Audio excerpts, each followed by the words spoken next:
Josué, chapitre 5. Lorsque tous les rois des Amoréens à l'occident du Jourdain et tous les rois des Cananéens près de la mer apprirent que l'Éternel avait mis à sec les eaux du Jourdain devant les enfants d'Israël jusqu'à ce que nous eussions passé, ils perdirent courage et furent consternés à l'aspect des enfants d'Israël. En ce temps-là, l'Éternel dit à Josué, « Fais-toi des couteaux de pierre, et circoncis de nouveau les enfants d'Israël une seconde fois. » Josué se fit des couteaux de pierre, et il circoncit les enfants d'Israël sur la colline d'Aralot.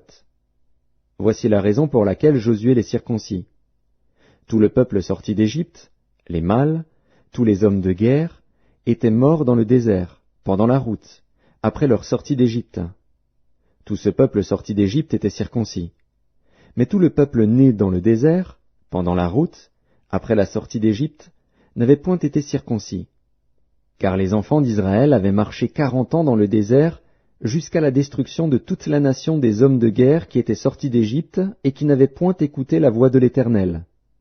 L'Éternel leur jura de ne pas leur faire voir le pays qu'il avait juré à leur père de nous donner, pays où coule le lait et le miel. Ce sont leurs enfants qu'il établit à leur place. Et Josué les circoncit, car ils étaient incirconcis, parce qu'on ne les avait point circoncis pendant la route. Lorsqu'on eut achevé de circoncire toute la nation, ils restèrent à leur place dans le camp jusqu'à leur guérison.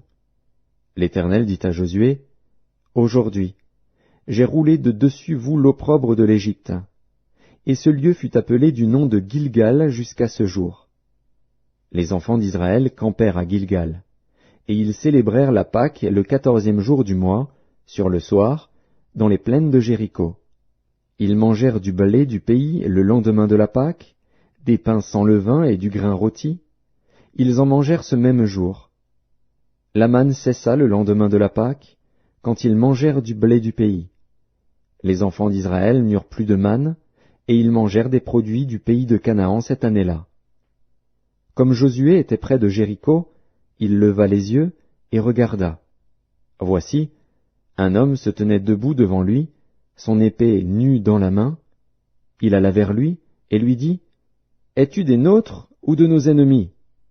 Il répondit, « Non, mais je suis le chef de l'armée de l'Éternel. J'arrive maintenant. » Josué tomba le visage contre terre, se prosterna et lui dit, « Qu'est-ce que mon Seigneur dit à son serviteur ?»